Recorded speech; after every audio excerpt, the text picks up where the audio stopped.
everyone! Magandang araw sa inyong lahat and welcome back dito sa ating channel! And yes, it's Friday today. Ano ba? Hindi pa last Friday of the month. Second to the last Friday of the month pala. Hello po sa inyo. Maraming salamat sa inyong pakikinig at panonood. Kahit na walang video, kahit na mga pictures ko lang ang nakikita ninyo. Thank you so much pa rin sa inyong support. Hi, ako kay Gia Homola. Maraming salamat. Hello rin kay Jonas Tan.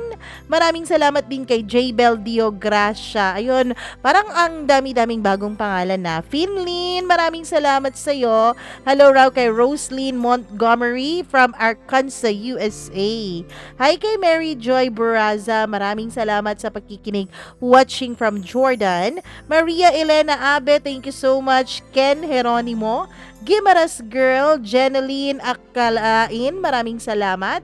Leonie Hiso, maraming thank you. Edmond Baritugo, Angeline Puwazo, maraming salamat po. And syempre sa lahat ng ating mga suking tagapakinig na hindi nagsasawa. Gaya na lamang ng ating suki naman talaga na si La B8895, Christy Carpentero, maraming salamat sa pagkikinig. Hello rin kay Jessa Alok. Hi naman kay Beverly Tongo, maraming salamat. Mayor Neil. Hi kay Joy May, maraming thank you sa iyong pakikinig. Edita Saturno, salamat rin kay Meli Cabanalan. Hello rin kay Jin8864 from Iligan City. Maraming thank you din sa lahat ng mga nag-subscribe na dito sa ating channel, sa lahat ng nagmamahal sa atin na hindi nagsasawa at lagi pa rin tayong binabalik-balikan at syempre minumukbang kapag nakakaligtaan. Charot lang. Maraming salamat sa inyong pagkikinig. Huwag na nating patagalin pa. Eto na ang kwentong tampok ko sa inyo ngayong araw. Dito lamang sa Dear Mama Mia.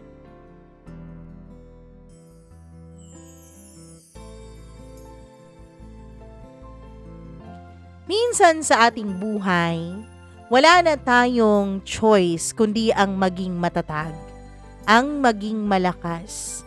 Kahit hinang-hina ka na, hanggat hindi nagwawakas ang buhay mo, patuloy ang laban. Patuloy kang makikibaka, kaya patuloy kang magpapakatatag. Dear Mama Mia, hello sa inyong lahat. Just call me Clay. Hindi ko po yan tunay na pangalan. I was raised by a broken family. My mother ay isa pong teacher sa isang Catholic school sa aming lugar. At yung papa ko po ay isa pong pari. Yes, priest, Mama Mia. Kaya naman talagang dapat itago itong aking pagkakakilanlan. Pari ang papa ko and currently on the service pa po siya. Napakasakit pakinggan na bunga po ako sa isang malaking kasalanan. Kaya naman tago kami ng tago mula sa mapanghusgang mata ng lipunan. Even sa aming mga distant relatives dahil I was denied by my father. Siyempre kapag bata ka, hahanapin mo talaga kung sino yung wala. Kapag wala kang papa, hahanapin mo talaga kung sino ang totoo mong ama. Kaya naman, nakikipag-meet up kami ng mama ko sa papa ko sa mga out-of-town trip at sa mga secluded area pa talaga dahil hindi pwedeng may makakilala sa papa ko. Kasi until now, Mama Mia, stay strong pa rin talaga silang dalawa. Hindi ko alam at naguguluhan ako noon kung bakit hindi ko pwedeng tawaging papa ang sarili kong ama. Father lang daw ang dapat kong itawag sa kanya ayon kay mama. Tsaka lang din kami magkakabonding kapag summer or kapag meron kaming out of town meet-up trip. I was raised by my lola. Yung mama ko po ay nanirahan sa kanyang own bahay sa syudad. Weekend lang kaming nagkikita at paminsan-minsan may mga weekend din na hindi kami natutuloy sa aming pagkikita. And growing up, aaminin ko po na uhaw ako sa pagmamahal mula sa sarili kong pamilya. Uhaw na uhaw ako sa pagmamahal mula sa sarili kong nanay at sa sarili kong tatay.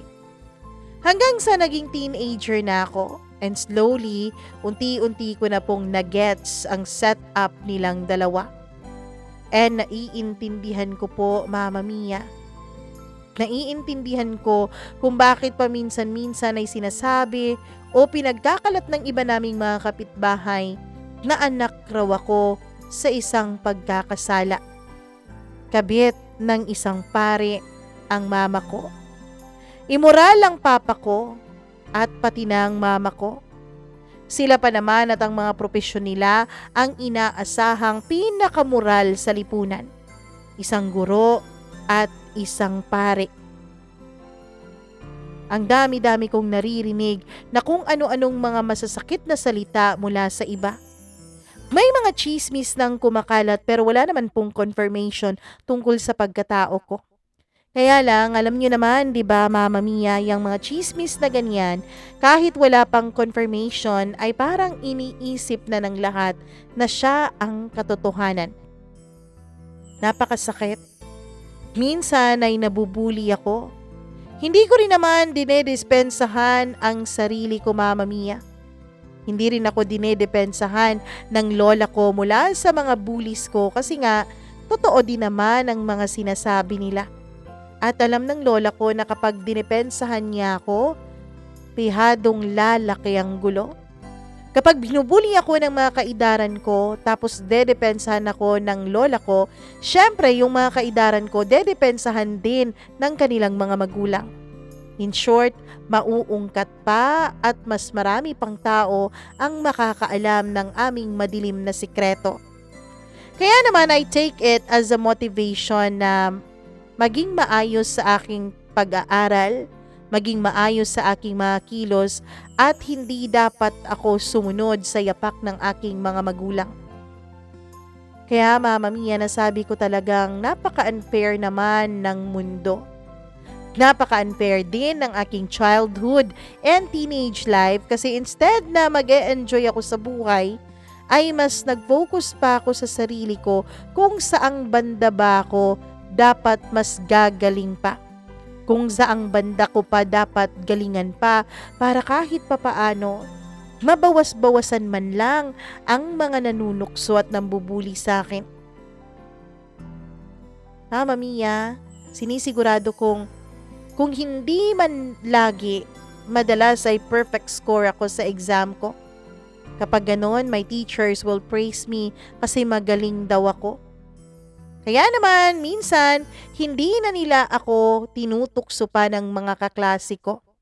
Inisip ko kasi, kapag magaling ako, kapag lagi akong pinupuri ng mga teachers namin, siguro mahihiya na ang mga kaklase at schoolmate ko na tuksuhin pa ako.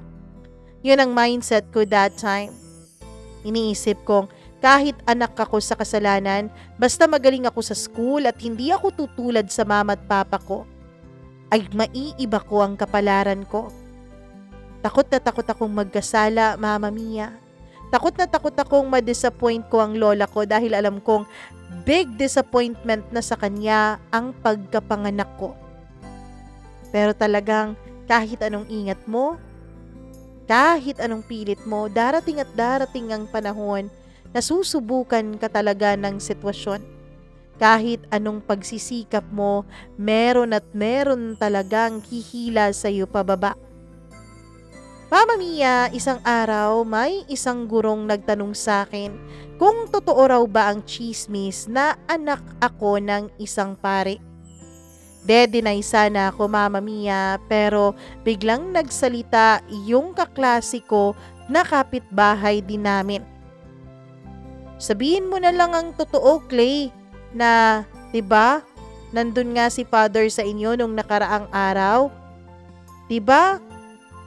Sasakyan naman niya yung nakapark sa labas ninyo. Alam ko kasi yung sasakyan niya tapos yung color ng sasakyan niya eh. Hindi ako nakasagot sa sobrang pagkapahiya.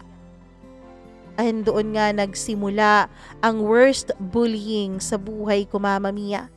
Like if mag-uumpisa na ang klase tuwing umaga, ay meron po kaming simultaneous morning prayer. Tapos biglang magsasalita yung iba kong mga kaklase. Si Clay po sana ang ipalead natin ng prayer. Di ba anak siya ng pare? Ah, kaya pala Clay, yung mukha mo parang kalook-alike mo yung mga santo na mga babae. May resemblance ka dun sa santo na si Mama Mary kasi pari pala ang papa mo eh. Pagkatapos ay magtatawanan silang lahat. Growing up with bullies, Mama Mia, lumaki talaga ako sa sobrang sakit at galit. Siyempre pagtatampo na rin sa aking sariling mga magulang. Kaya naman every time noon na mag-out of town trip ay hindi ako sumasama. Ini-invite ako ng side ng father ko sa magbakasyon sa kanila pero hindi talaga ako pumupunta. I isolated myself. 18 years old ako at college ako that time, Mama Mia. Gusto ko sanang maka-experience ng debut party. Kaso hindi pwede para iwas controversy. I celebrate with my lola sa bahay na kami lang, Mama Mia.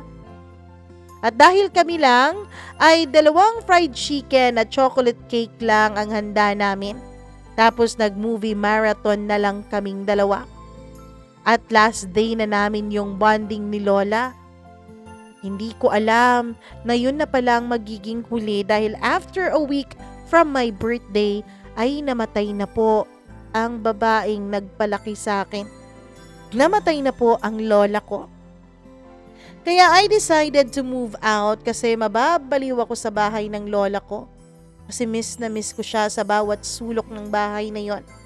I looked for a boarding house at dito sa boarding house ko nakilala ang 2 kong kaibigan na itago na lang natin sa pangalang Risha at Jeray.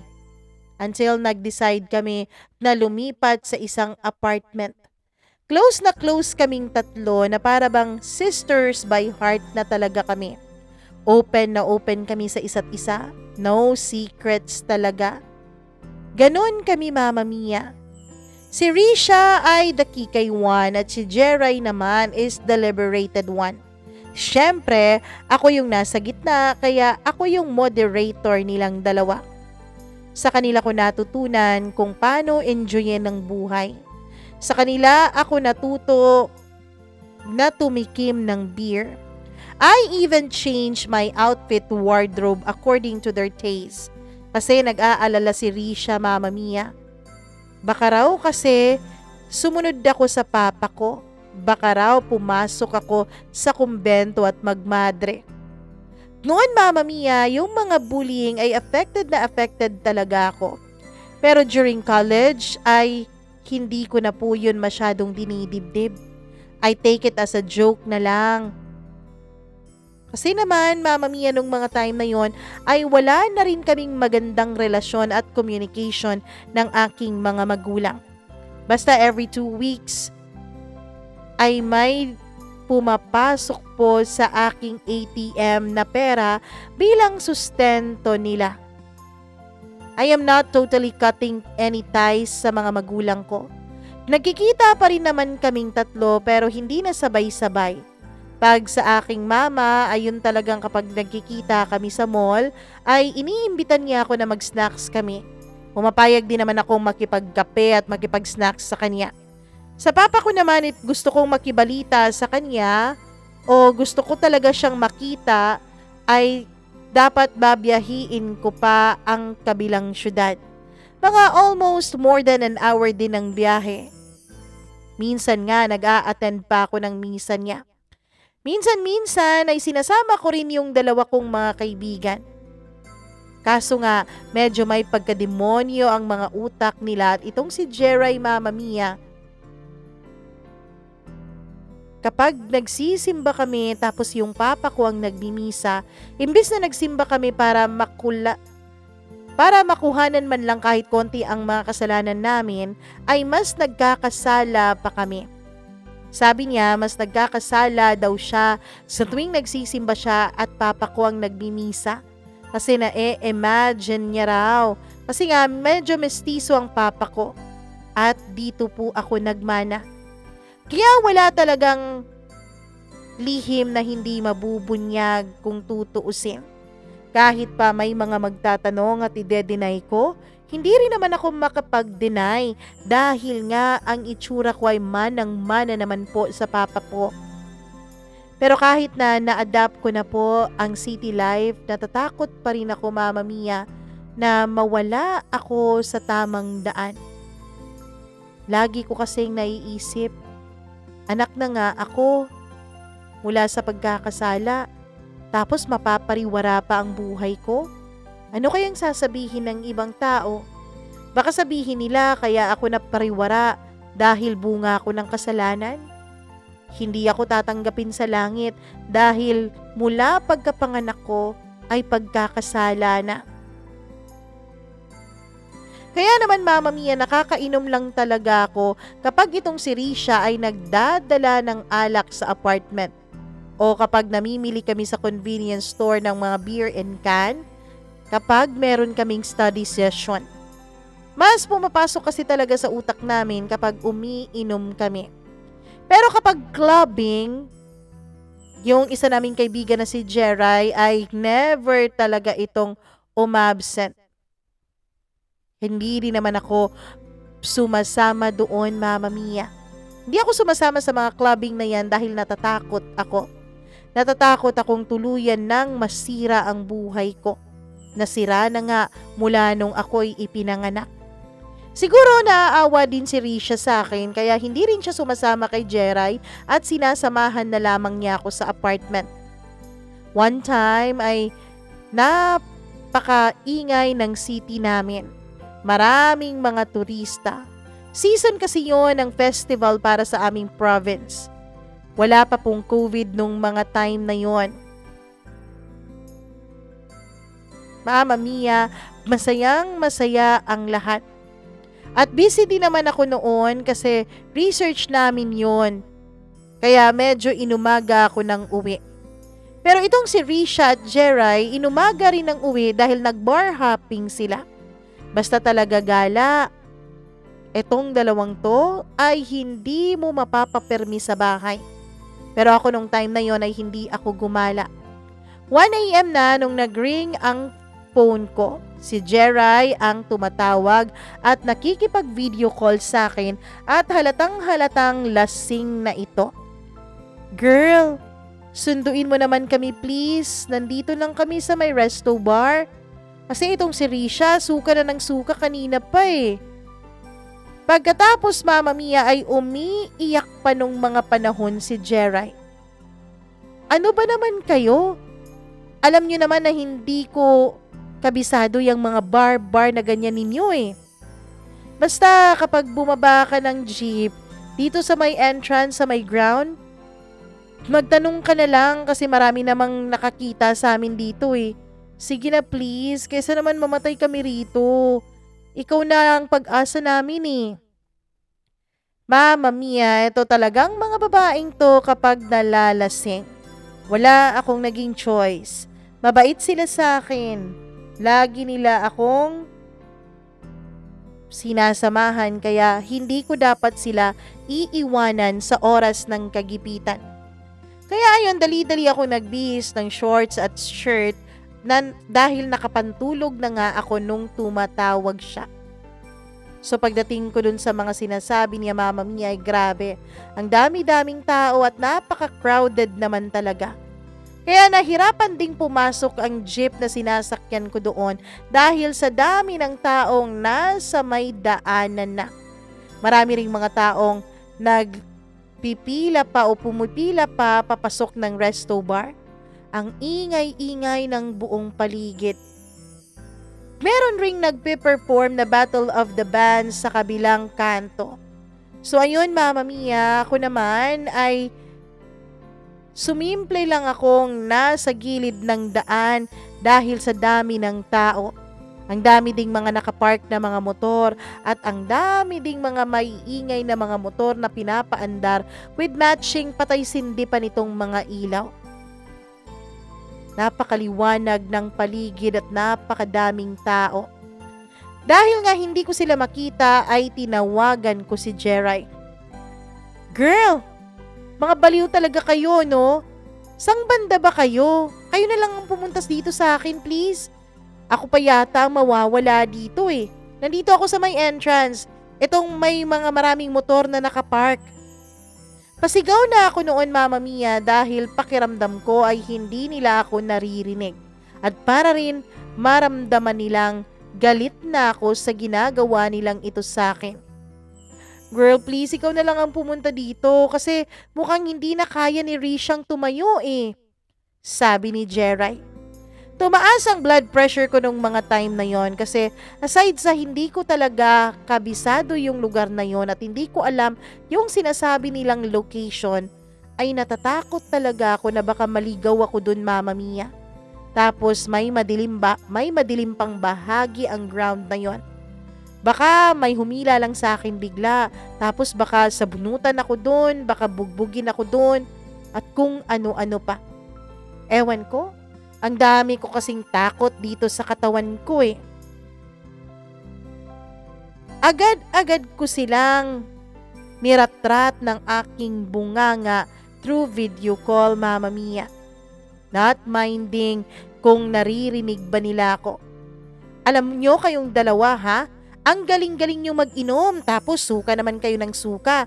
Baka sa akala ninyo ay pumupunta ako dito sa mga klaseng lugar na ito. 3 taon nyo na akong kasama. Ni isang beses hindi ako sumama sa inyo sa mga lugar na to, di ba? Tapos ako pang papupuntahin ninyo dito? Ako pang pasusunduin nyo sa inyong mga lasing kayo? Sana nagpasundo kayo sa mga magulang nyo. Alam nyo, talaga lagot kayo sa akin. Gumagawa pa ako ng research dun sa apartment ha, tinatapos ko pa yon. Gusto ko pang makatapos ng pag-aaral ko. Mama Mia, mas lalo pa akong nagalit dahil pinatayan ako ni Jeray ng cellphone. Halos nagdadabog na ako noon sa paglalakad.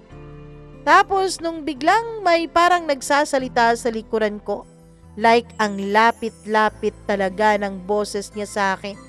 Pakiramdam ko nga, Mama Mia, yung kanyang mga labi ay nasa gilid na lamang ng tenga ko na nagsasalita. Anong problema mo, ma'am? Gulat na gulat ako, Mama Mia. Kasi nung lumingon ako ay may mga pulis pong nakabantay dun sa likuran ko. Ang dami-dami nila na para bang halos lahat ata ng kapulisan sa syudad namin ay nandoon. Naririnig kong parang nagdumadagungdong ang puso ko. Tapos may mga tao pa doon na halos nag-e-enjoy dun sa patay sinding red and blue lights ng mga motor nila. Para kung matutunaw nung mga panahon na yon, nung mapadtanto kong isa sa mga pulis ang nagsalita sa likuran ko. Ay, good morning sa inyo mga sir. Good morning po, ma'am. Estudyante ka, ma'am? Tanong nung isang pulis. Opo sir eh. May hinahanap kasi ako, hindi ko malocate kung saan itong resto grill na ito. Nandun kasi ang mga kasamahan ko sa apartment tapos mga lasing na sila. Baka kung napano na sila eh. Concern pala itong si ma'am. Tapos galit na talagang halos mamura mo na yung mga kausap mo sa cellphone na. Biro naman yung isa pang pulis. Basta resto grill, ma'am, talagang magkasunuran yan sila sa area. Ayan o, may signage sa labas. Basahin mo na lang. Mama Mia, yung tinuro ng magaling na pulis ay kailangan ko pa pong pumunta ng hallway na napakaraming tao talaga.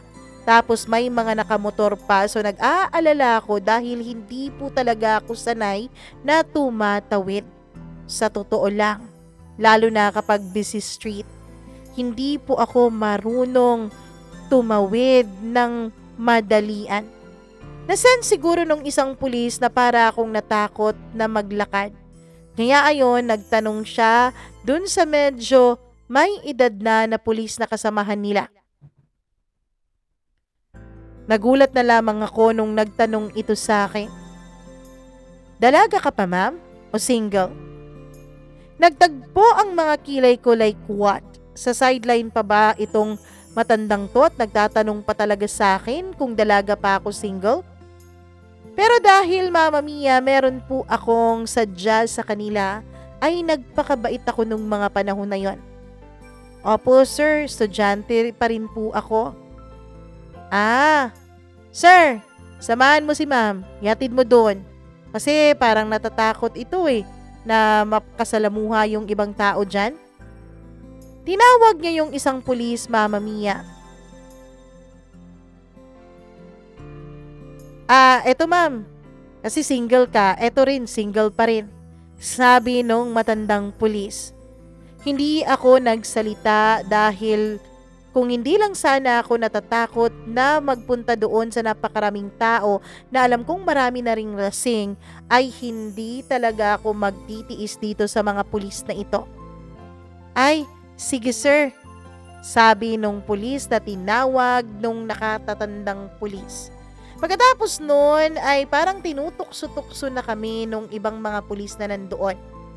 Alagaan mo si ma'am sir ha, kasi baka mawala yan, baka hindi kayo magkatuluyan. Ako dapat ang mag-ingat dito sir kasi parang ang tapang-tapang tignan. Tapos kanina, ang lakas-lakas ng boses, ang tapang-tapang. Halika na ma'am. Sabi naman niya na pinatulan pa talaga ang panunukso sa amin nung ibang kasamaan niya. Nauna nang maglakad yung pulis Mama Mia para siyang tour guide sa akin. Halika na ma'am, tawid na tayo. Dito tayo dumaan ma'am. Dito tayo ma'am para mas mabilis. Yan lang ang naririnig ko sa kanya at ako naman ay hindi nagsasalita. Pero mabilis po akong maglakad, Mama Mia. Kaya lang mas mabilis siyang maglakad sa akin at parang mas mahaba ang bias niya kaya medyo naiiwan pa rin niya ako. Tapos may mga tao pang nakaka-insert in between sa aming dalawa. Nakakabanggaan ko rin yung mga taong salungat ng daanan namin. Takot na talaga ako nung mga panahon na yon. Bahala na. Tinanggal ko na ang natitirang hiya sa katawan ko.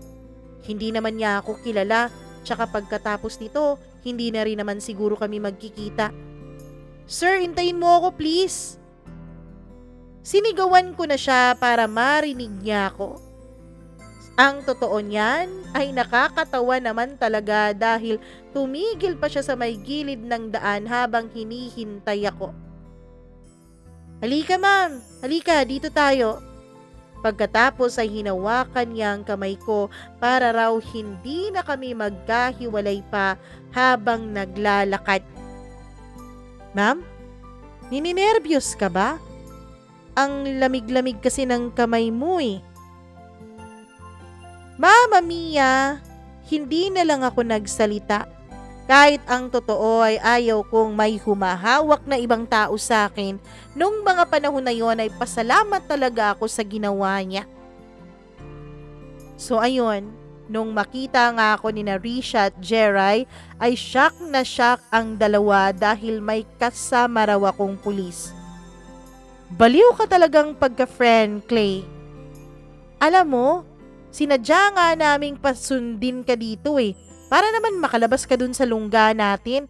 Tapos ipapapulis mo naman kami. Hindi na lang ako nagsalita nung mga panahon na yon, baka kung ano pa ang maidagdag ko, Mama Mia. Dahil alam ko naman talaga na ang tingin sa akin ng pulis na ito ay bungangera ang bibig ko. Narinig kasi talaga nila akong kanina habang katawag si Jeray na sinisigawan na ito at pinapagalitan. Ma'am, mukhang lasing na itong mga kasamahan mo. Ihahatid ko na lang kayo.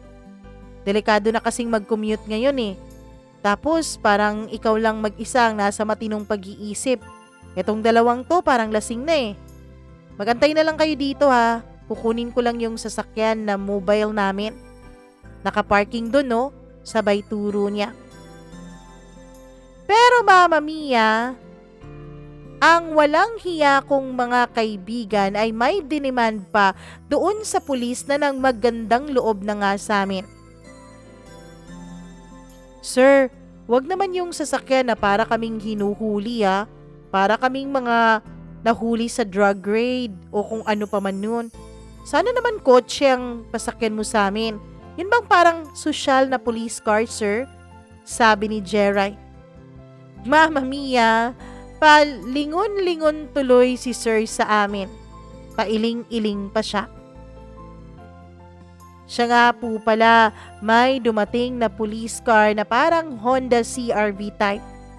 Pero nakakahiya pa rin dahil ang daming nakatingin sa amin na mga tao na tumatambay sa labas ng resto bar.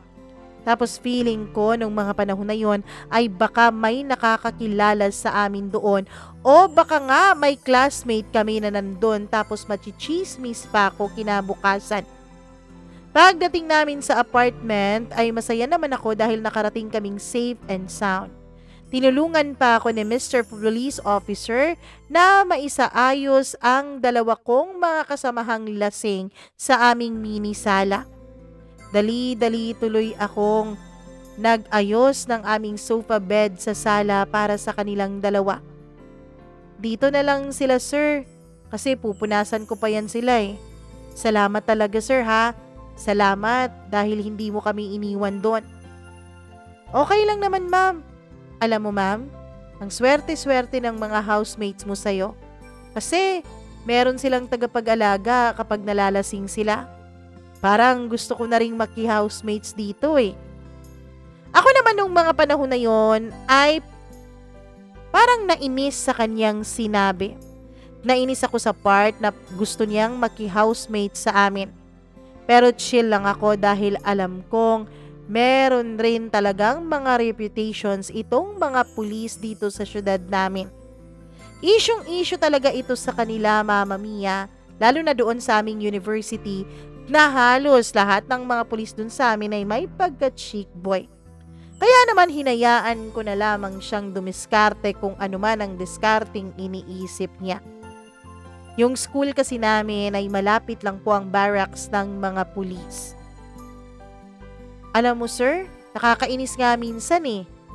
May tatapusin pa akong requirements sa school namin.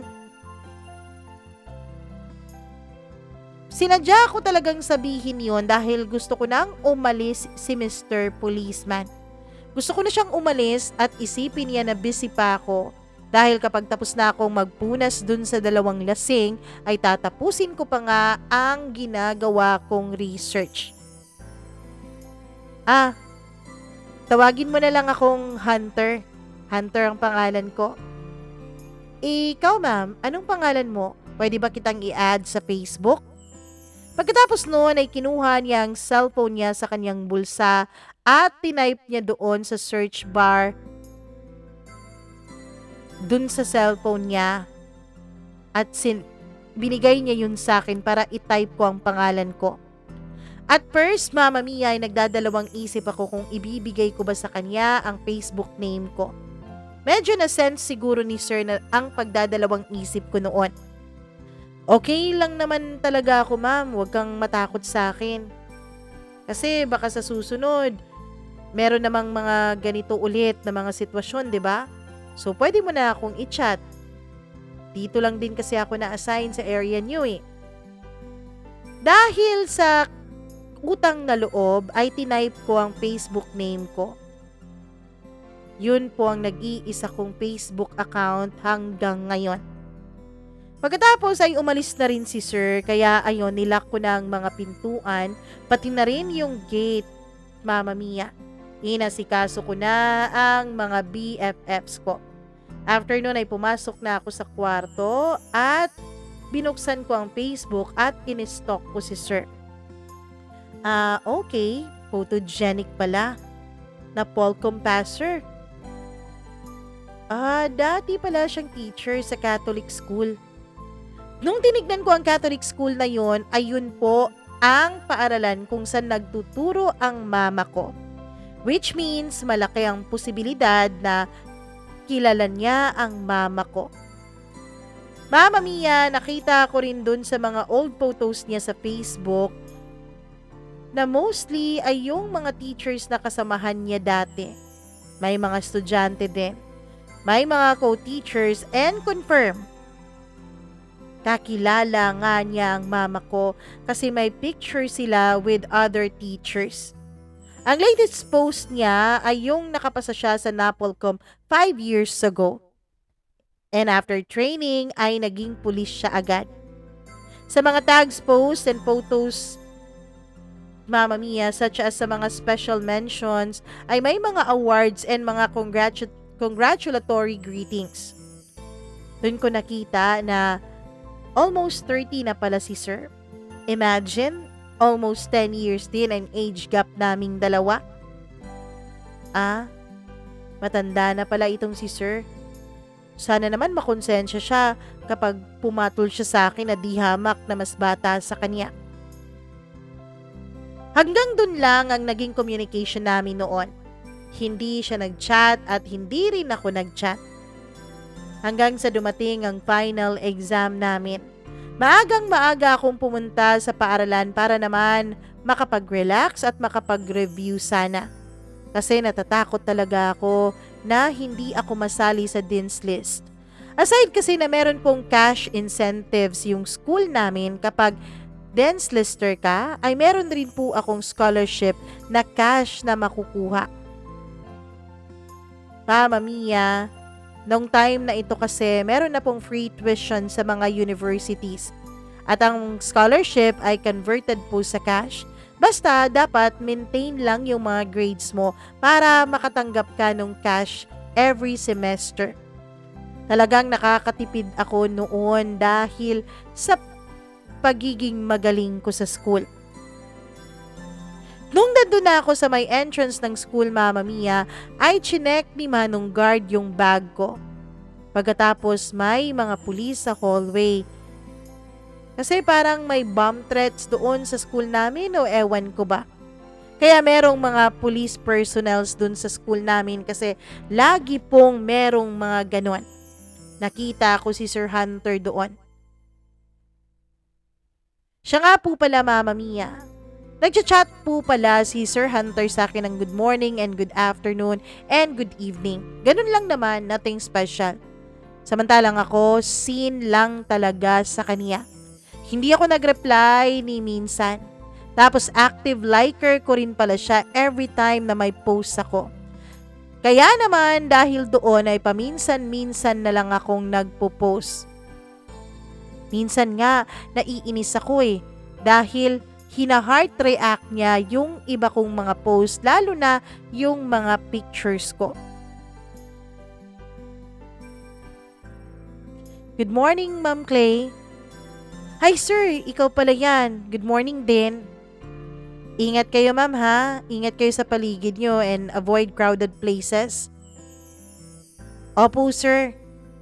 Una na ako sir ha, may exam pa kasi ako break a leg ma'am sa exam nyo. Thank you po. Mula noon ay chinat ako ni sir. Kasi nga lagi siyang ninenervyos at ninenervyos din naman ako kapag may nakikita akong mga kapulisan dun sa school namin. Lalo pa kapag may nababalitaan akong may mga nahuhuling NPA. Uso kasi noon ang bomb threats mula sa NPA at kung ano-ano pang mga teroristang grupo.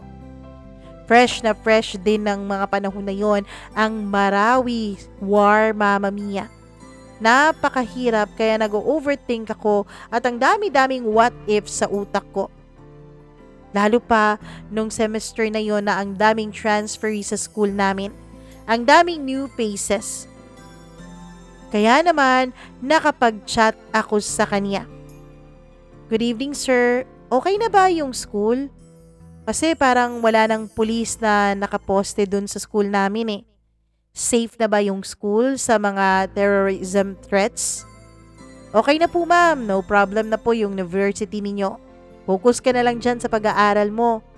Kasi ako, nandito lang ako Hindi ko alam kung anong ibig sabihin sa last statement niya pero binaliwala ko na lang. Sure ba talaga, sir? Mabuti kung ganon. Mabuti kung safe na talaga. May mga times talaga na nabubore ako. At dahil doon, Mama Mia, ay binabalikan ko yung mga nag-message sa akin na hindi ko napansin o sinadya kong hindi pansinin. Kapag bored ako ay nire-replyan ko ang mga yon. Pero pass ako doon sa mga nag-aaya ng date o gala. Basta ang gusto ko yung mga chit-chats lang, yun ang nire-replyan ko, Mama Mia. Kaya si sir, nire-replyan ko kasi update lang naman yung chinat-chat niya sa akin. Nag-a-update siya kahit hindi ako nagtatanong. One time, nagdi-dinner ako sa isang barbecue grill resto. Pagkatapos ay nandun si sir dahil magti-take out daw sana siya. Kaya lang nung nakita niya ako ay nag-dine in siya at sumama sa table na kinaroroonan ko. Ang tagal na rin nating hindi nagkita, Mama, no? Kumusta yung studies mo? Tanong niya. Okay lang po pa. Opo, nag-aaral po ako ng mabuti. Hindi talaga kayo magsisisi. Yung baboy niya, inaalagaan nyo? Nako, kakatayin niyo talaga yan dahil gagraduate ako soon. Yun ang sagot ko sa kanya. Natawa naman siya, Mama Mia. Alam mo, may kabaliwan ka rin pala, no? Ginagawa mo naman tuloy akong papa nito. Habang nagda-dine-in kami ay panay naman ang pang-i-interview ni sir sa akin. Alam mo, meron akong co-teacher na kaapelyedo mo before, dun sa Catholic school kung saan ako nag-aaral. Kilala mo ba si ma'am? Pagkatapos ay sinabi niya ang full name ng mama ko. Yes sir. Mother ko po siya. Naku, anak ka pala niya, ma'am? May anak pala si ma'am? Natural, may anak kasi andito ako eh. Pero sa lola po ako lumaki, sir. Kaya lang, wala na po ang lola ko. At paminsan-minsan na lang kami nagkikita ng mama ko. Feeling ko nung mga panahon na yon ay parang ang gaan-gaan sa loob ko na i-share ang kwento ng buhay ko kay Sir Mama Mia. Ang gaan-gaan niyang kausap dahil may sense of humor po siya. Yung topic namin, tapos kapag hindi po ako komportable at napapansin niya yon, ay hindi na niya po ipupush at hindi na po siya nagtatanong tungkol doon. Bagkos ay iniiba na niya po yung usapan. Pinoprotektahan niya rin yung aking nararamdaman. Pero nag-share din naman ako ng highlights ng buhay ko kay Sir. Isa po ito sa reason, Mama Mia, kung bakit natatakot akong i-involve ang self ko romantically sa ibang tao. Kasi nga, nahihiya ako sa family background ko. Siguro ito ang dahilan kung bakit kahit may mga nanliligaw naman sa akin noon ay hindi ko po binibigyan ng pagkakataon. Alam ko kasi, Mama Mia, na walang patutunguhan kung anumang ligawan ang nagaganap sa akin at sa taong yon. Siyempre, kapag nalaman ng mga magulang ng lalaking iibigin ko ang tungkol sa family background ko, wala naman sigurong magulang ang gugustuhin na makatuluyan ng kanilang anak ang isang babaeng anak ng isang pare at ng isang guro. Mama Mia, after dinner ay inaya ako ni Sir na pupunta daw kami sa isang place na medyo known sa lugar namin, lalo na tuwing gabi kasi overview po ang tambayan na yon at napakagandang tignan ang city. Napakagandang mag-sightseeing sa city lights. Habang umiinom kami ng beer in can ay nagsishare kami ng mga life stories namin.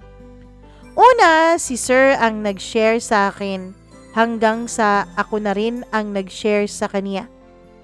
Shinare ko sa kanya yung family background ko, Mama Mia. Ewan ko, kung sa ibang tao yun, hindi naman po ako madaling mag-open up ng ganon. Tanging sa dalawang kaibigan ko nga lang na sina Risha at Je ko i-shinare ang tunay kong nakaraan. Kailanman hindi ako nag-share sa ibang tao, lalo pa sa isang practically estranghero sa buhay ko. Pero ewan ko kung bakit na i-share ko yun kay Hunter nung mga panahon na yun. Shocking, sir, no? Siguro, iba yung pagkakakilala mo sa mama ko, no? Alam mo, ma'am, sa totoo lang, naririnig ko naman noon yung biro-biro na ganyan sa school eh. Pero hindi ko yun pinansin masyado. Kasi sa tingin ko, hindi ko naman issue yun para pakialaman ko. Hindi naman ako apektado dun sa issue na yun. Kaya lang, ang masama, ganyan ang pinagdaanan mo. Ang masama, ganyan ang mga karanasan mo nang hindi mo kagustuhan. Hayaan mo na yun, sir. Hindi rin naman kami masyadong nagkikita ng parents ko eh. Busy sila masyado. Ako rin naman busy din dahil graduating na rin naman ako sa pag-aaral ko, 'di ba? Mama Mia, habang tumatagal, ay parang mas lalong sumasarap ang namamagitan sa aming dalawa ni Sir. Oo, meron na kaming mga chat-chat at hindi ko na siya sinisinzone na lamang. Meron na rin kaming mga galaan na pasimple lamang at bilang kaibigan. In short, ay para na kaming merong mutual understanding. Hindi ko malilimutan, birthday ko yon at 19th birthday ko, Mama Mia. Si mama ko ay nagbigay lamang ng pera, kaya ayon, trinit ko na lang yung mga friends ko. Yung father ko naman ay nagbigay lang din ng gift sa akin. Pero si Sir, nag-aya siya sa akin ng short vacation sa isang adventure park and inn. Basta an hour mahigit lang ang biyahe mula sa syudad namin. Weekend din naman yun, Mama Mia, so wala siyang pasok kinabukasan. Bale, ang gusto niya ay 2 days and 1 night daw kami doon. Pumayag ako kasi nakabook na rin pala si Sir. So far, na-enjoy ko naman ang birthday ko, Mama Mia. Sa totoo lang, first time ko pong nag-celebrate ng birthday ko na hindi ang lola ko ang kasama ko. Kasi dati, hindi naman sineselebrate ng bonggang birthday ko para iwas chismis ng mga tao. Nagsiselebrate lang kami dati kasama ang lola ko. Kaming dalawa lang. Ngayon, first time ko na i-celebrate ulit ang birthday ko na iba na ang kasama ko. Mama Mia, nag-enjoy naman ako. At lalo pang lumalim ang relasyon naming dalawa ni Sir. Siya nga po pala, yung binook niyang kwarto ay iisa lang po para sa aming dalawa. At alam niyo na, Mama Mia, dahil iisang kwarto lang, hindi na namin napigilan ang aming mga sarili. Hindi na namin napigilan ang sarili namin na magpakalasing sa init na aming nararamdaman para sa isa't isa. Sure enough, nagsimula sa halik, gaya ng karamihan ng mga kwentong pinadala dito. At ang ending, Mama Mia, ay hubot-hubad kaming dalawa sa ibabaw ng kama. At dun nga, may nangyari sa aming dalawa. Sir, baka mabuntis ako ah. Gag-graduate pa po ako eh. Hindi ka mabubuntis, magtiwala ka sa akin. Akong bahala sa lahat. Sabi niya. Mama Mia, ang sabi ni Sir sa akin, itago na lang daw muna namin ang aming relasyon dalawa hanggang sa makagraduate na ako para iwas chismis na rin ng mga kaibigan ko. Dahil ang totoo, may punto naman siya ay pumayag ako dun sa kanyang sinabi. Yun din ang ginawa ko. Tinago-tago ko ang namamagitan sa aming dalawa. Kahit pa nga sa mga best friends at housemates ko. Pero dahil itong dalawa kong mga best friends ay napakagaling pong man-detect at alam na alam nila ang mga kilos ko, ay wala rin akong nagawa at napaamin ako sa kanila. Sinabi ko sa kanila ang totoo. At oo nga, umabot din ng halos 5 months na patago-tago noon ang relasyon naming dalawa ni Hunter. Sinusundo niya ako sa apartment dahil magho-hotel kami sa kasunod na syudad. Basta dun lang talaga kami lagi sa mga secluded na mga lugar na walang masyadong nakakakilala sa amin. Alam mo, bakit parang itinatago ka ng boyfriend mo, Clay? Bakit? Ano bang masama kung mas matanda talaga siya sa'yo? Pareho naman kayong single. Single naman siya, di ba? Tapos single ka naman, sabi ni Risha. At dumagdag pa talaga si Jeray. Alam mo, Clay, iba yung nararamdaman ko dyan sa boyfriend mo eh. I-confirm mo nga kung ikaw lang ba talaga ang girlfriend ng pulis na yan. Kasi para kayong mga kriminal, natago ng tago, gumagastos pa talaga para dun sa malayo. Diba? Dapat proud siya sa'yo. Dapat proud siya na ikaw ang girlfriend niya. Mama Mia, sa totoo lang, hindi po ako nagduda kay Hunter. Wala pong pagdududa sa puso at isip ko kasi consistent naman talaga siya sa akin. At kapag magkasama kaming dalawa, ay hindi naman po siya defensive kapag may mga itinatanong ako. Hindi rin naman siya naglalagi sa cellphone niya. Ang totoo, ako nga ang lagi niyang sinasaway dahil lagi po akong nagsi-cellphone kapag magkasama kaming dalawa. Sabi niya, bawal raw ang cellphone kapag kaming dalawang magkasama para raw makapag-focus kami sa isa't isa. Kasi limitado nga lang daw yung oras na magkasama kami at mabibisi pa raw ba ako sa cellphone ko. Tapos ang sabi niya, mabibisi na rin daw ako kasi OJT ko na po nung mga panahon na yon. At siya ay busy din siya sa kanyang station.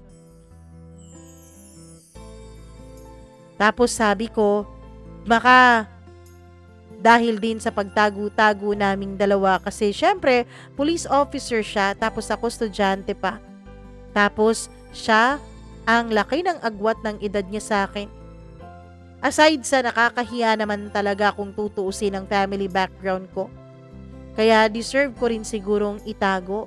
Deserve ko rin sigurong wag ipagsigawan sa ibang tao. Okay lang naman sa akin. Payag naman ako eh. Kasi siguro kapag nakagraduate na ako at kapag may stable na akong trabaho, ay hindi na siguro masyadong mapapahiya si Hunter sa akin. Kasi professional na ako by that time. Tapos naging stable ang buhay ko kahit pa man sa family background ko.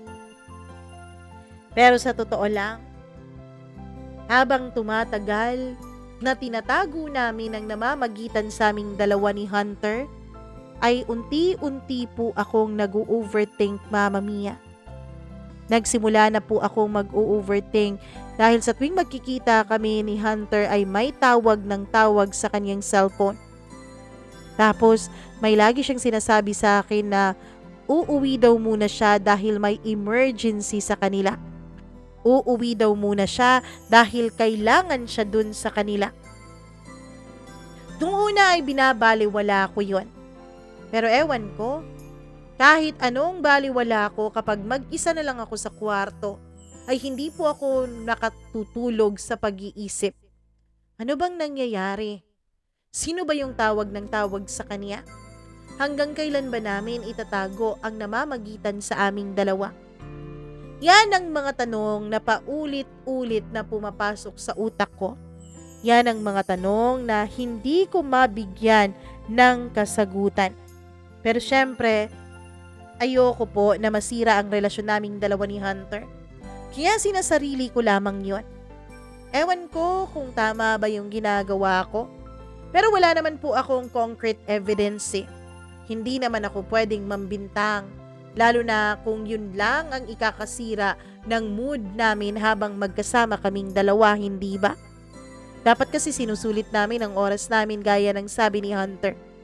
Kaya lahat ng mga napapansin ko, lahat ng mga pag-overthink sa utak ko ay sinarili ko, Mama Mia. Wala akong pinagsabihan. Kahit sa harap ng dalawa kong best friends, kapag mayroon silang mga haka-haka o pagdududa sa relasyon naming dalawa ni Hunter, ay pinagtatanggol ko si Hunter. Pinagtatanggal ko ang relasyon naming dalawa.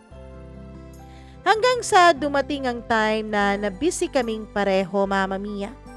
Nabisi din ako sa pag-comply ng mga requirements para sa aming yearbook. May photoshoot na dapat aasikasuhin, tapos meron pang mga ibang bagay na importante para sa aming graduation. Like para sa final grades at mga requirements para sa virtual graduation namin. Yes, Mama Mia, kami po ang first batch na pumasok doon sa virtual graduation. Kailangan pa rin naming magpa-cleared sa university. Tapos medyo strict na nung mga panahon na yon dahil nagsisimula na po ang mga area lockdown noon. Kaya ang madalang naming pagkikita ni Hunter ay mas lalo patuloy dumalang. Siyempre, 'di ba, frontliners sila. Sila ang isa sa mga pinakabising nilalang nung panahon ng COVID, nung kasagsagan ng virus, Mama Mia. Pero kahit hindi kami laging nagkikita at kahit dumalang ng dumalang ang oras namin para sa isa't isa, ay lagi pa rin kaming magka-chat at magka-video call every night. One night, nagulat ako, Mama Mia, kung bakit ang tahitahimik ng dalawa kong housemates at BFFs, na para bang halos nagsa-sign language na lang silang dalawa habang nag-uusap. Anong nangyayari sa inyong dalawa? Bakit nagsesenyasan kayo dyan? Tanong ko. Girl, kasi may nalaman kami. Huwag mo sanang ikagalit tong nalaman namin, ha? Kapag magagalit ka, sa akin lang, huwag kay Risha, ha? Girl, ginawa namin to kasi mahal ka namin. Kaya sorry talaga, ha? Sorry kung nangialam kami. Pero promise, pakinggan mo lang muna kami. Pakinggan mo kami whatever happened. Patuloy pa rin ang pagkakaibigan natin, ha? Sabi ni Risha at ni Jeray. Ano yun, girl? Kinakabahan ako sa inyo, eh. Kinuha ni Jeray yung cellphone niya. Pagkatapos may pinakita siya sa aking picture, tapos Facebook account ng isang babae. Girl, eto, fiancé ito ng boyfriend mo. Ikakasal na pala yung bulanghiyang lalaking yan. Yung fiancé niya, OFW pala, tapos bagong uwi lang. Kasi nga, aasikasuhin yung magiging kasal nila. Engaged na pala sila 3 years ago. At ngayong taon lang nila balak magpakasal. Matagal na pala silang engaged, girl. Matanggal ka na palang niloloko ng boyfriend mo. Mama Mia, nanigas po ako nung marinig ko ang mga sinabi nila. At nalaman ko nga na na-confirm pala nila yung mga pictures na yon. At meron pa silang nakitang mga pictures together with Hunter na pinost nung babae. Tapos meron ring ilang updates ng pag-aasikaso nila sa kanilang kasal. Like pagkuha nila ng Senomar and supposed to be prenup shoot nila na mangyayari next month. Umiiyak ako noon nang hindi nagsasalita. Tumutulo ang luha ko, Mama Mia. Gustong-gusto ko pong tumigil sa paghinga. Gustong-gusto kong tapusin ang lahat-lahat. Hanggang sa nag-alala na nga si Risha at Jeray sa akin kasi nga nanigas na ako. Girl, wag ka namang ganyan. Isigaw mo yan. Wag mong sarilinin. Sumigaw ka. Sige, sumigaw ka. Sabi ni Risha. Si Jeray naman, Mama Mia, ay minamasahe na ang kamay ko. Hinihila na niya ang buhok ko para makuha o makakuha sila ng reaksyon sa akin. Hanggang sa nag-respond ako, Mama Mia. At nung nag-sink in na nga sa akin ang panloloko ni Hunter, ay sumigaw ako ng sumigaw. Hindi po ako palamurang tao, pero nung mga panahon na yon, puro mura po ang lumabas sa bibig ko. Alam kong narinig yun sa labas, Mama Mia. Dahil napakatahimik na ng gabing yon. Past 8 na po nung mga panahon na yon, kaya pihadong tulog na ang iba naming mga kapitbahay. Lumabas yung iba naming mga kapitbahay kasi itong apartment namin ay para po itong compound ang kanyang kinatitirikan. Pati yung landlord namin na nasa second floor yung bahay nila at nasa likod nitong aming mini apartment ay narinig pala ang pagsigaw ko. Pumunta sila doon sa aming unit kasama ng iba naming mga kapitbahay. Anong nangyari sa kanya? Tanong ng landlord namin. Sir, hindi po huminga eh. Tinulungan nila ako at pinagtulungan nila ako para makabawi ng senses ko, Mama Mia. Halos pinaliguan na nila ako ng mga efficacent oil at kung ano-ano pa at hinilot at minasahe nila ang mga parte ng katawan ko. Thankful lang din talaga ako sa mga best friends ko dahil hindi nila sinabi. Doon sa mga nagtatanong na mga kapitbahay at landlord namin ang tungkol sa totoo kong problema. Ang sinabi nila ay nagkaproblema lang ako sa buhay ng konti. Hindi ako nakatulog nung gabing yun. Mama Mia, sabi ko pa noon, hindi ako tutulad sa mama ko. Pero pareho lang pala kaming dalawa ni Mama. Magkaiba lang kami ng sitwasyon pero parang pare-pareho din. Pareho kaming makasalanan. Pareho kaming maruming babae. Kasi ako, ginawa rin akong kabit ni Hunter. Grabe talaga ang pagsisisi at panghihinayang ko sa sakit na nararamdaman ko noon. Naging maayos naman akong babae. Nagpakababa ako. Binigay ko sa kanya pati pagkababae ko.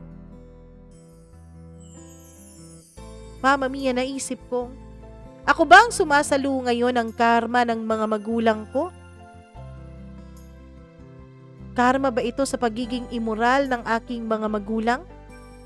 Bliname ko noon ang sarili ko, Mama Mia. Anak nga talaga ako ng mama ko. Kaya siguro tinake for granted ako ni Hunter. Kasi alam niya eh. Alam niyang anak ako sa kasalanan. Kaya ayon, back to basic rin naman ulit ako. Imbis na na-build up ko na yung confidence ko at medyo nakamove on na ako sa mga childhood bullying at traumas ko, ay unti-unti naman silang nagsibalikan. Chat ako ng chat at tawag ng tawag kay Hunter pero lagi siyang offline and cannot be reached na talaga siya, Mama Mia. 3 days hindi siya nagpakita at hindi kumontak sa akin si Hunter. Hanggang sa Friday, nagdesisyon akong mag-check-in sa isang hotel. Tapos nag-leave ako ng message sa kanya. Punta ka dito sa hotel ngayong araw na ito at mag-usap tayong dalawa. Nandito ako at gusto kong klaruhin mo sa akin kung anong nangyayari sa atin. Pagkatapos nun, hindi na ako magpapakita sa'yo. Nag-antay ako sa kanya, Mama Mia. 10:30 AM ako nag-check-in pero 3 PM na siyang pumunta doon. Punong-puno ng galit ang puso ko nung mga panahon na yun. Pagpasok pa lang niya ng hotel room, ay alam na niyang nadiskubre ko na ang sekreto niya. Worry na worry at pagod na pagod ang mukha niya nung mga panahon na yon. Sabi niya. Agad ko siyang minura. Pagmumura ang sinalubong ko sa kanya. Ginawa mo akong kabit! Sinalubong ko rin siya ng sampal at suntok, pati na rin kalmot, Mama Mia.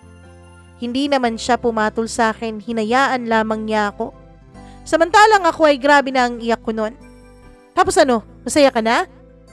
Ganito pala, kababa at karumi ang tingin mo sa akin kasi ginawa mo akong kabit. Kasi binigay ko sa'yo pagkababae ko, ginawa mo pala akong parausan. Ano ako, gamot sa kate? Ganun lang ba ako, Hunter? Alam mo naman, 'di ba?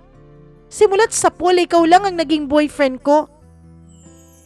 Habang sinusumbatan ko siya ay sinusuntok, kinakalmot at sinasampal ko pa rin siya, Mama Mia. Yung kamay ko nung mga panahon na yon ay nananakit na at humahapdi na. Pero niyakap niya ako ng mahigpit na mahigpit. Hindi. Totoo ang nararamdaman ko sa'yo. Patawarin mo ko. Patawarin mo ko dahil nakatali ako sa isang relasyon bago pa tayo nagkakilala. Ginawa ko naman ang lahat para maging maayos ito. Bigyan mo lang ako ng panahon, please, ga. Patawarin mo ko. Sorry talaga.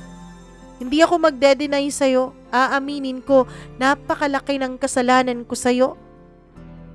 Animal ka. Kainin mo yung sorry mo. Sinungaling ka. Kung hindi pa kita nahuli, kabit mo pa rin ako hanggang ngayon, ha? Ayoko na, Hunter. Ayoko na sa'yo. Wag mo naman akong iwan. Please, solusyonan natin to. Please, bigyan mo lang ako ng sapat na panahon. Yun lang ang hihingin ko sa'yo. Mama Mia, galaw ako ng galaw nung mga panahon na yon para makaalis ako sa pagkakayakap niya. Sinipa ko siya. Tapusin na natin to. Buwisit ka talaga. Baboy! Umalis ka dyan. Umalis ka dyan at bitawan mo ko dahil aalis na ako. Lumuhod siya sa harapan ko at umiyak ng umiyak.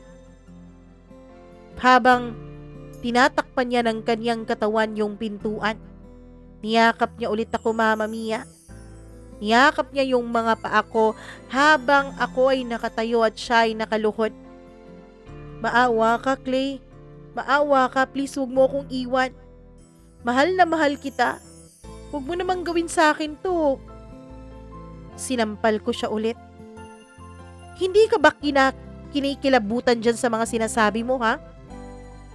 Ako mismo, narurumihan ako sa sarili ko. Umalis ka dyan. Bigla siyang tumayo, Mama Mia, pagkatapos ay bigla niya akong hinila at tinulak papunta sa kama. Takot na takot ako nung mga panahon na yon dahil pulang-pula ang mukha niya at galit na galit siya. Sumigaw ako. Bitawan mo ko. Tulong. Agad niyang tinakpan ang bibig ko. Lumuhod siya sa kama. Nasa ibabaw ko siya nung mga panahon na yon. Ako, Mama Mia, ay nasa pagitan niya nung mga panahon na yon.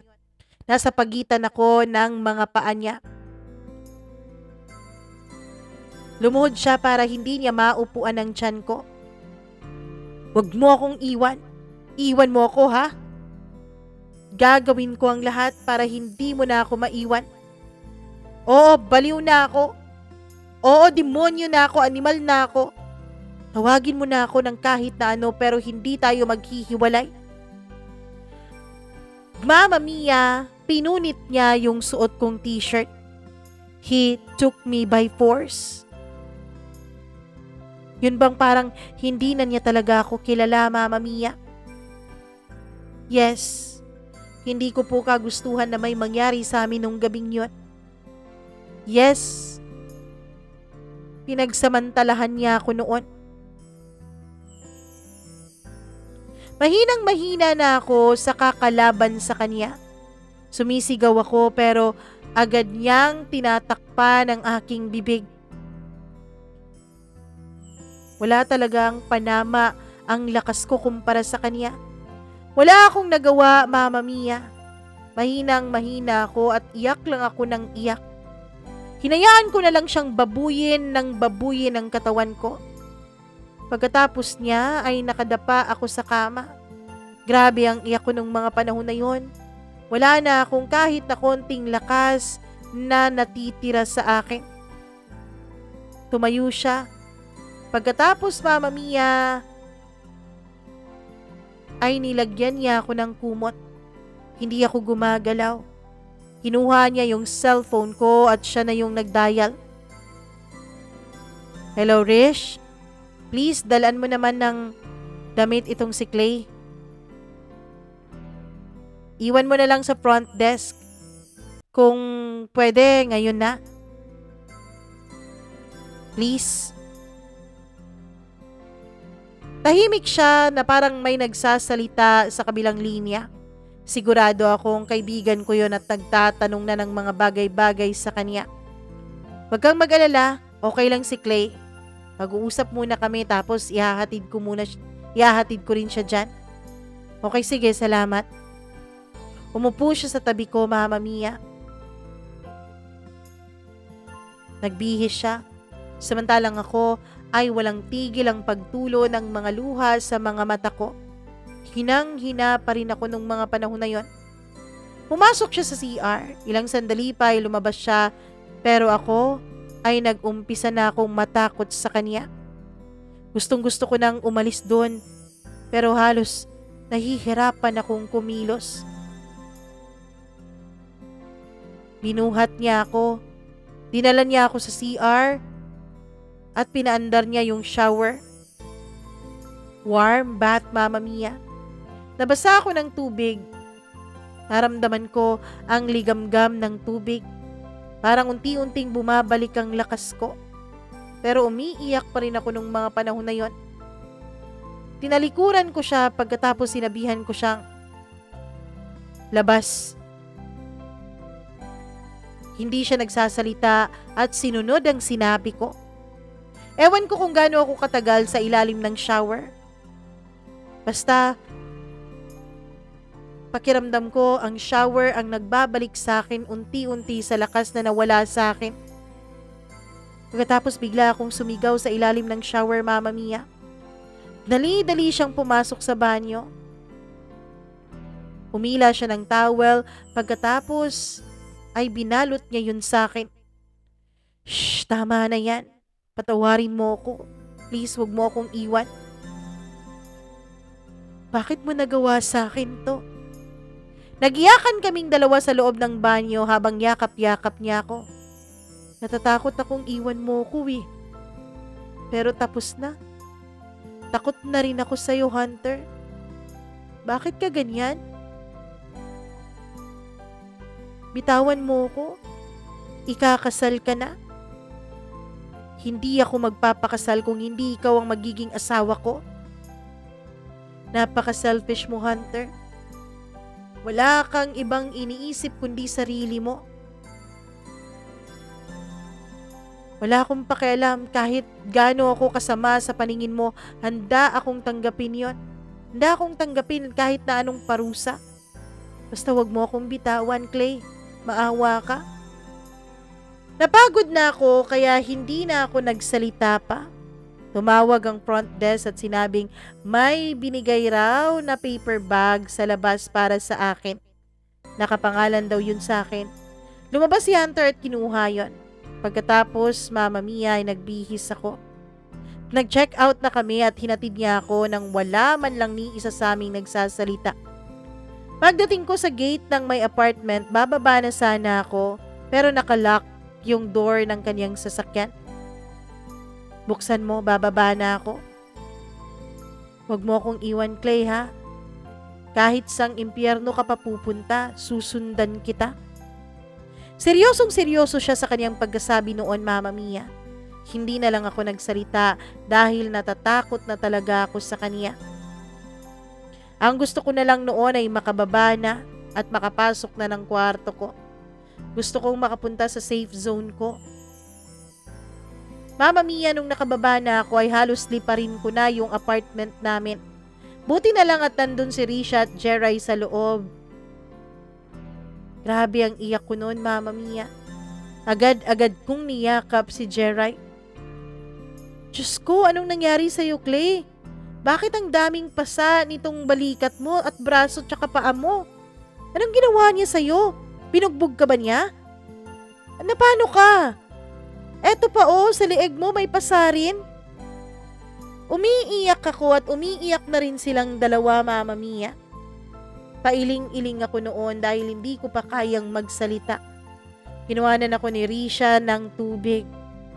Kahit nanginginig ako, ay inabot ko yung tubig. Kahit natatapon na yung iba, ay pinilit kong makainom para maikalma ang sarili ko. Pinagsamantalahan niya ako. Paputol-putol talaga ang boses ko nung nagsumbong ako sa kanila. Ano? Demonyo siya! Puro mura ang lumabas sa bibig ni Jeray.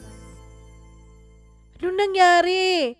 Magsumbong tayo, sabi naman ni Risha. Girl, natatakot ako. Natatakot ako sa kanya. Magtago tayo. Please itago niyo ako yung hindi niya ako makikita. Medyo kumalma na ako nung mga panahon na yon. Nagplano na kami kung anong dapat naming gawin. Hindi kami magsusumbong kasi pakiramdam ko nung mga panahon na yon ay baka hindi rin kami pakinggan ng mga pulis kasi isa ring pulis si Hunter. May ranggo din siya, Mama Mia, kaya wala rin naman talagang silbi. Ayoko na rin ng gulo pa. Ang akin na lang ay makaalis sa lugar na yon. Ang akin na lang ay hindi na siya makalapit.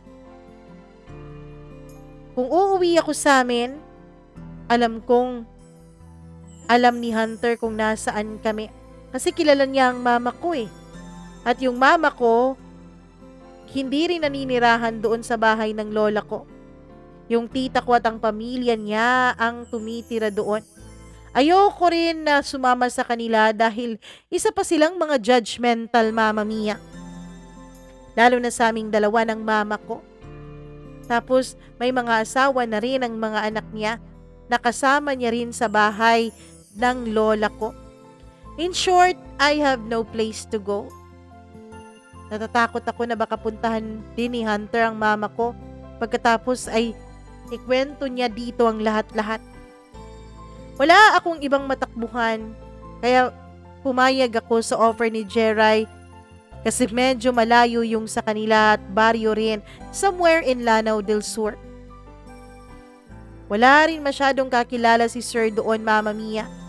Diretso kaming nakapag-impake ni Jeray. Wala rin namang naging problema sa school kasi nga virtual graduation na lang ang aming inaantay nung mga panahon na yon. Sumama si Risha, pero magsistay lang siya kasama namin ng 3 days. Kasi meron rin siyang pamilya na kailangang balikan dun sa city. So dun kami kina Jeray. Blessed na blessed ako dahil napaka-open-minded ng pamilya ni Jeray. Kilala rin nila ako, Mama Mia. Lagi rin kasi kaming gumagala doon ni Risha kapag meron pong bakasyon. Mahal at tanggap ako ng mga magulang at mga kapatid ni Jeray. Parang parte na rin kaming dalawa ni Risha sa pamilya nila. Hindi rin kasi pwedeng hindi namin sabihin sa kanilang totoong pangyayari dahil alam kong naguguluhan at nagugulat sila kung bakit bigla na lang kaming pumunta doon ng 10 oras ng gabi. Alam mo, magpagaling ka muna dito. Kapag okay ka na, kapag maayos na yung mga pasa mo, hindi pwedeng hindi mo harapin ang mama mo. Baka kasi magulat yun at magtaka kung nasan ka na. Welcome ka dito lagi at handa kaming sumuporta at tumulong sa'yo. Baliw yung lalaking yun. Pulis pa naman pero napakawalang hiya. Abusado. Sabi ng papa ni Jeray. Midwife ang mama ni Jeray, Mama Mia, at may kilala siyang doktor. Pinilit niya akong magpa-medico legal just in case raw kuno. Pero ako, nung time na yon ay traumatic talaga ang pinagdaanan ko. Natatakot akong lumabas sa bahay nila dahil baka bigla na lang magpakita si Hunter. Kapag nakakarinig ako ng isang ambulance ay natataranta ako dahil akala ko ay pulis. Lalo na akong natatakot kapag nakakakita ako ng pulis, Mama Mia, dahil pakiramdam ko lahat ng naka-uniforme ay kamukha ni Hunter. Grabe yung depression at anxiety na nadaanan at napagdaanan ko.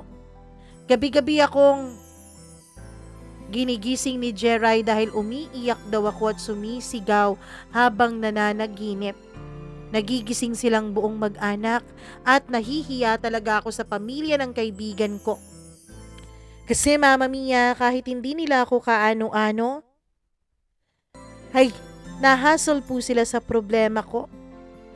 Yung first week ko po dun sa kanila ay lagi po akong nananaginip ng masama. Nagigising na umiiyak, sumisigaw at kung ano-ano pa. Halos lahat sila ay bumabangon. Pagkatapos ay pinagmamasdan nila ako. Kaming dalawa ni Jeray dahil magkatabi kami sa kwarto niya. Ang ginagawa ko, Mama Mia, kapag gabi, hindi na lang ako natutulog para kapag madaling araw na ako natutulog ay straight na ang tulog ko. Nahihiya nga ako dahil nagigising ako ay ang liwanag na sa labas. Mukhang tanghali na akong nagigising kasi nga madaling araw na rin akong natutulog. Kapag naman nagigising ako ay bumabawi ako sa trabaho, naglilinis ako ng bahay nila, tumutulong sa paghahanda ng lunch. Minsan nga ay sinasaway na ako ng mga kapatid at pamilya ni Jeray. Lalo na si Jeray. Pero talagang nahihiya ako. Sabi nila bisita daw nila ako. Hanggang sa virtual graduation na namin. Sa TV talaga kami nanood, Mama Mia, dahil hindi nag-duty yung papa at mama ni Jeray kasi titingin nga sila sa aming graduation. Nagvi-video call din kami ni Risha noon. Si Risha ay umuwi din sa kanila. Ang totoo niyan ay naiinggit ako sa pamilya ni Jeray. Pero Mama Mia, alam ko na sinikap nilang wag iparamdam sa akin na hindi ako nila kapamilya. Pinaparamdam nila sa akin na kasali ako sa pamilya nila. Ilang saglit pa ay tumawag ang mama ko. Nak, virtual graduation mo pala ngayon, ano? Congratulations! Sa apartment ba kayo ngayon? Pinilit kong maging alive ang boses ko sa pagsagot ko sa mama ko. Pero ang mga mata ng pamilya ni Jeray ay nasa akin lamang. Alam kong naaawa sila sa akin. Kahit nga ako, naaawa ako sa sarili ko eh. Kasi sa kabila ng mga pinagdaanan ko, walang kaalam-alam ang nanay ko. Ay, wala po ma. Nagbakasyon po ako kasama ng mga kaibigan ko kasi nag-celebrate kami eh. Nagsinungaling ako sa mama ko. Pero ang totoo ay pinipigil ko lang ang pagluha ko nung mga panahon na yon. Bakit dyan kayo eh? Grabe ang COVID case ngayon. Unti-unti nang umaakyat. Uuwi rin ako ma. Safe naman kami dito dahil hindi naman po crowded. Pero hindi ko na napigilan ang pagluha ko at narinig na nga ng mama ko ang aking pag-iyak. Anak, anong nangyari sa'yo? Umiiyak ka ba? Hindi ko na talaga napigilan ang pagluha ko, Mama Mia. Wala na akong pakialam noon kahit marinig pa ni Mama pero syempre, hindi pa rin ako nagsabi sa kanya ng totoo. Nagsinungaling pa rin ako. Tears of joy ma kasi nakagraduate na ako tapos tinawagan mo pa ako. At ano ba naman yan? Umuwi ka na dito sa atin, magkita tayo. Oo ma, soon. Uuwi din ako. Magchat-chat ako sa'yo. Pailing-iling ang mama at papa ni Jeray habang nakikinig sa akin. Pero alam ko, Mama Mia, na may gusto sana silang sabihin pero mas pinili nilang intindihin ako. Kinagabihan ay nagkaroon ng Thanksgiving ang parents ni Jeray at merong mga kukonting bisita sila. Bawal kasi ang malaking handaan at syempre mga events nung mga panahon na yon. Tapos hindi sabay-sabay ang pagdating ng mga bisita.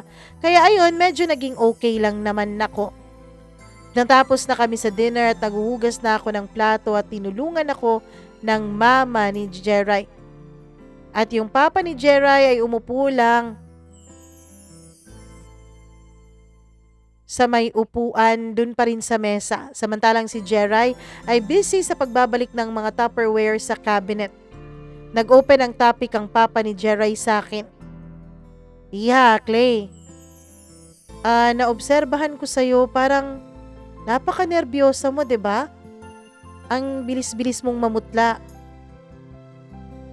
Pagkatapos, lagi pang sumasakit ang ulo mo. Huwag mo sanang masamain ha. Nag-usap kami ng tita mo. Magpakonsulta ka kaya sa psychiatrist, iha. Hindi namin sinasabing may diferensya ka sa utak ha. Kasi yung nangyari sa'yo napaka-traumatic eh. Magpa-check up ka. Sasamahan ka namin ng tita mo. Hindi ako nakasagot pero si Jeray Mama Mia ay nakiusap sa akin na subukan ko lang daw. Tumango na lang din ako. Mama Mia, naisip ko, napaka-bless ko rin pa rin talaga. Kasi kahit wala akong mga magulang na nag-aruga sa akin, meron namang mga taong kahit hindi ko kaano-ano ay concern sa aking well-being. At Mama Mia, napaka-stricto po ng daan at ang ospital na pupuntahan namin ay napakarami pong mga health protocols. Pero dahil meron kaming doctor appointment na pinakita doon sa mga nagbabantay, ay nakatawid din naman kami sa mga borders at private vehicle naman yung ginamit namin. Kasama ang mga magulang ni Jeray. Tapos, yung kapatid na lalaki ni Jeray, si Jeray, mama at papa niya, tapos ako. Pagdating namin sa clinic ng psychiatrist ay ako lang ang pinapasok sa consultation room. Matagal bago matapos dahil ang dami naming napag-usapan nung doktor about my mental health.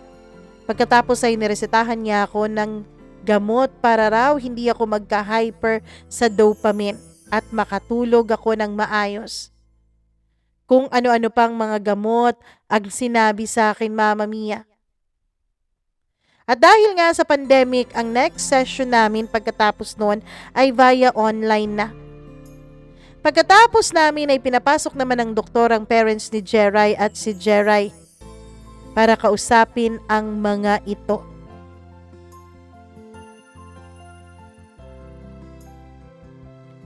Okay, hanggang doon na lang muna ang ating kwento for today's video dahil masyado nang mahaba. Meron tayong part 2 bukas at syempre, abangan nyo yun, okay? Huwag nyong kalimutan na mag-like at share nitong video na to. Huwag nyo rin kalimutan na mag-follow sa ating iba pang mga social media accounts, Mama Mia CDO, Mama Mia Cagayan de Oro on Threads, Instagram, TikTok, and Facebook. Syempre, dapat nakasubscribe ka na ha. Kung hindi pa, please do click subscribe and click the notification bell para lagi ka rin na-update sa tuwing meron tayong bagong video na inilalabas. Wag mong kakalimutan na kung may sarili ka ring kwento ng buhay mo, mag-share ka na dito sa ating programa. Email ka lamang mamamiacdo0317@gmail.com. Hanggang bukas para sa part 2 ng kwentong ito. Naman, grabe naman itong kwento natin. Dito lamang sa Dear Mama Mia. Magandang araw po sa inyong lahat and enjoy the rest of your day. Paalam!